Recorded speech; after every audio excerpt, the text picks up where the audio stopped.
মনে হয় এই তো সেদিন পয়লা বৈশাখে আমরা ছিলাম কোচবিহারে।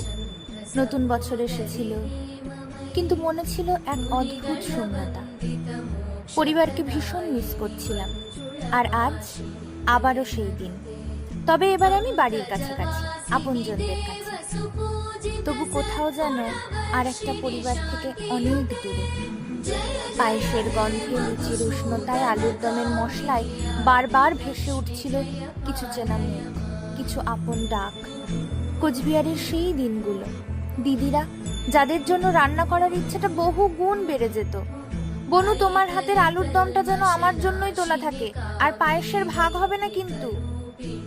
আজও সেই কথাগুলো মন জুড়ে ঘুরপাক খায়। সম্পর্ক আসলে দূরত্ব মানে না, টান রেখে যায়। নতুন বছর আসুক নতুন রং নিয়ে।